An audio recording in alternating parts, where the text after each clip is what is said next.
Hello guys and welcome to my YouTube channel in text explore. तो guys आज हम success story के बारे में बात करने वाले हैं। तो लेट्स गो। एक बूढ़ा आदमी और उसका बेटा सफर कर रहे थे। चलते चलते उन्हें रात हो गई। खेतों के दरमियान उन्हें एक छोटा सा घर नजर आया। वो दोनों इस तरफ चल पड़े इस उम्मीद से कि हो सकता है कि रात गुजारने की कोई जगह मिल जाए। खेत बिल्कुल वीरान पड़े थे।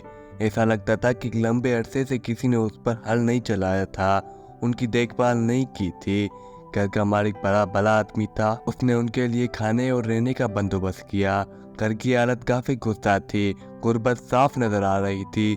बूढ़े आदमी ने उससे पूछा कि आप लोग अपना गुजर बसर कैसे करते हैं, क्या पेशा है आपका, कारोबार क्या है। उस आदमी ने जवाब दिया कि हमारे पास एक भैंस है, सुबह शाम उसका दूध दोते हैं, कुछ हम खुद पी लेते हैं और बाकी बेच देते हैं। उस तरह हमारा गुजारा चल रहा है। बूढ़े आदमी ने पूछा कि ये खेत किसके हैं। उस आदमी ने कहा कि ये खेत हमारे ही है।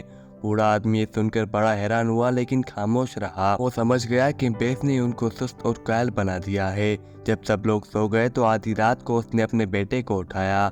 उस आदमी ने भैंस खोली और उसे लेकर चुपके से उसके घर से निकल गए।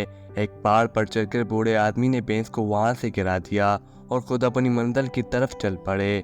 कई सालों के बाद बूढ़े आदमी का बेटा जो अब जवान हो चुका था, उसका वहां से दोबारा गुजर हुआ। उसके दिल में यह अफसोस था कि हम लोग ने उसकी भैंस गिरा दी। वो पहले ही गुर्बत में थे, पता नहीं अब कैसे गुजारा करते होंगे। जब वो वहां पर पहुंचा तो उसने देखा कि एक जगह पर एक बड़ा फलों का बाग है, जिसमें तरह तरह के फल लगे हुए हैं और खेतों में फसलें उगी हुई हैं, और उसके साथ ही एक बड़ा और खूबसूरत घर भी है। वो लड़का जाकर उस घर के मालिक से मिला तो वो वही आदमी था जिसने उन्हें रात बसर करने की जगह दी थी।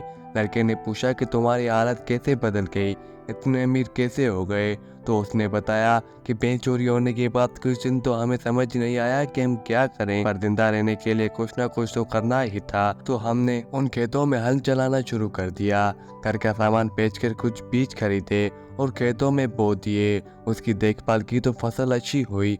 फसल बेचकर पैसा मिला तो अपना सारा कर्जा भी चुका दिया और हम खुशहाल हो गए। अब मैं मेहनत करता हूँ, कुछ खेती बाड़ी करता हूँ, तो हमारी हालत बदल गई है। फलों का ये बाग भी मेरा है। भला उस बूढ़े आदमी का कि अगर उस दिन वो हमारी भैंस चोरी ना करता तो हमारी हालत कभी ना बदलती। तो गाइस, हर नाकाम इंसान की जिंदगी में कोई ना कोई भैंस जरूर होती है जो उसकी कामयाबी का रास्ता रोक रही होती है। इसलिए असूल यही है कि उस भैंस को पहाड़ से गिरा दें। तो उम्मीद है आपको ये वीडियो पसंद आई होगी। अगर पसंद आई है तो इस वीडियो को लाइक करें। Okay, bye.